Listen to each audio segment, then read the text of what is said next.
Welcome to the series where we play through every Harry Potter game chapter by chapter. This will be another episode of our 7 games, but barely. This chapter is Harry's first Quidditch match, but we already saw the first Quidditch match in 3 games last episode, which placed it before Halloween. Lego Harry Potter returns again and has more than ever. After Halloween, Harry learns Loomis, this time in Charms class rather than Defense Against the Dark Arts. Rather than going into a Loomis challenge, Harry, Ron, and Hermione find pieces of a star across the classroom and reassemble it. A bunch of Lego sticks tantalizingly rain down, but disappear before the player regains control. You can use the currency to buy things in Diagon Alley, but unique among other Lego games, you can buy spells from Wiseacre's Wizarding Equipment. Unlike most things in TT Lego games, you can purchase any of these spells you choose without needing to unlock them first. These make up the majority of spells in the game, but they're mostly useless, just causing funny effects against their victim. But Flipendo is there, so I had to buy that one. Next lesson is potions. Professor Snape teaches the first years how to brew strength potions. After potions is herbology, where Professor Sprout teaches a stronger version of Loomis, Loomis Solem, which can be used against Devil's Snare Vines. However, having the 3 classes in this order is a problem. I already disregard how much time passes between events in the games, but Halloween was on a Thursday in 1991, and the Quidditch match happens on November 9th. Harry only has potions on Friday, and nothing on Friday but potions, so it's impossible for him to go to herbology after potions, but before Quidditch.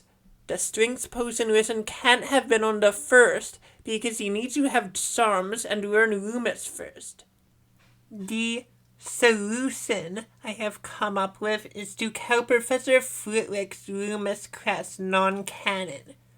Multiple other games have Professor Quirrell teach Loomis, and while the PC and 2003 versions disagree on the time, both put Loomis in Chapter 9 or 10. In the mobile version, Flitwick teaches Incendio in Charms class. Then in Potions, Snape has the students gather ingredients and then prepare them, add them to the cauldron and stir it until it's a specific color. The touchscreen is put to great use in this immersive experience. When drank, the completed potion turns your head into a pumpkin.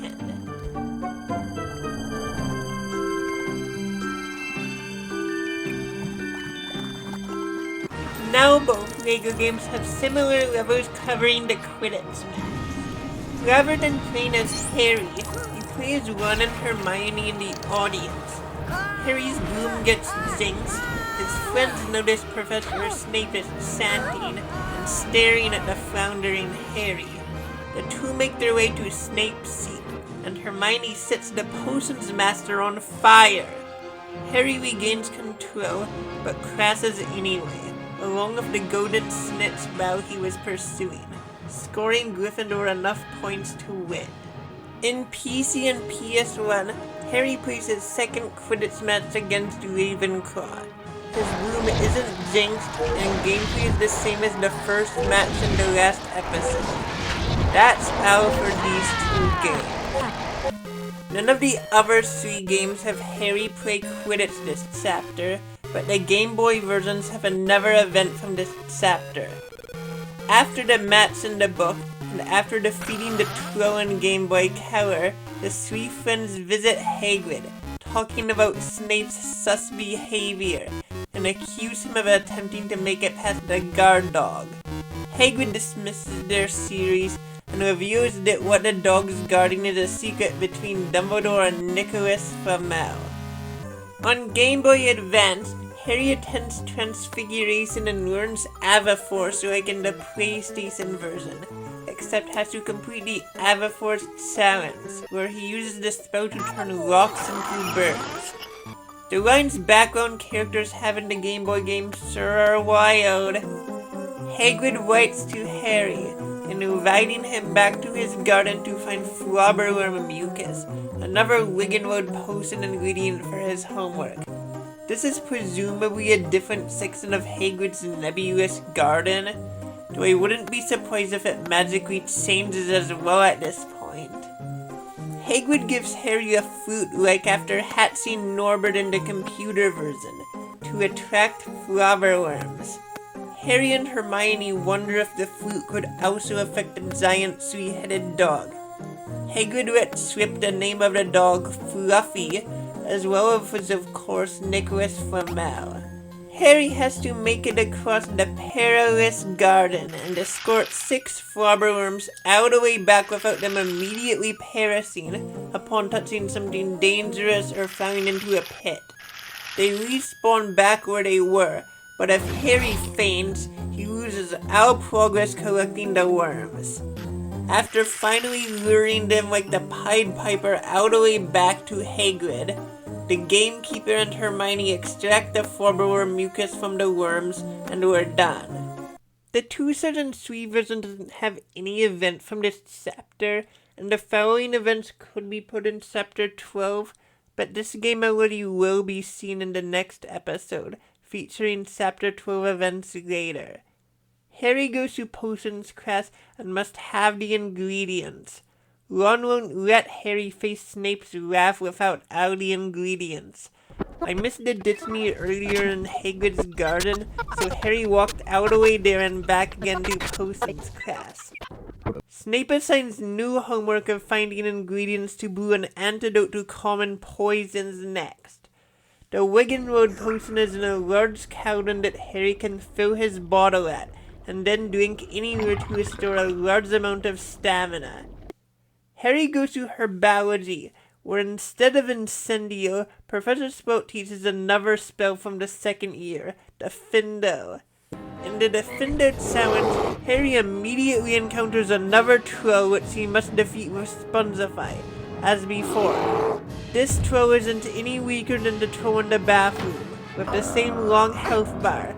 This is ridiculous, and there is even a third troll later in the challenge. The professors made a big deal about how dangerous trolls are to first years, and of all the games, this was the one that included McGonagall's comment about it. You'd never expect this chapter's attempt on Harry's life would be engineered by head of Hufflepuff rather than Slytherin. Oh, Sprout!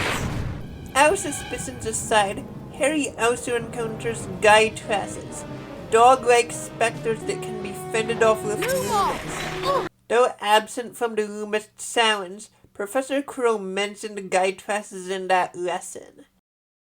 Acquiring the Defendo spellbook, it outright misinforms Harry that Defendo can be used on vines.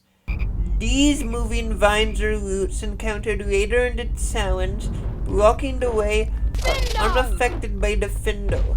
But after wasting a lot of time, I found out that a single Flapendo makes them retreat. Why did the Defendo spellbook contain this misinformation? Oh, Sprout! At the end of the challenge, Harry encounters a monstrous print before Sprouty emerges and says that Harry has no hope of defeating it. Why do you put it there to frighten Harry, Sprout? Is this intimidation? Sprout should be at the top of Harry's suspect list in this version. Sprout! At least he gave him a good grade. Things are getting suspicious at Hogwarts with certain professors. Now Harry knows a man named Nicholas Flamel is involved with what Fluffy's guarding. What will Harry find out further? Who is the thief? Well, you can only stay tuned for future weekly episodes.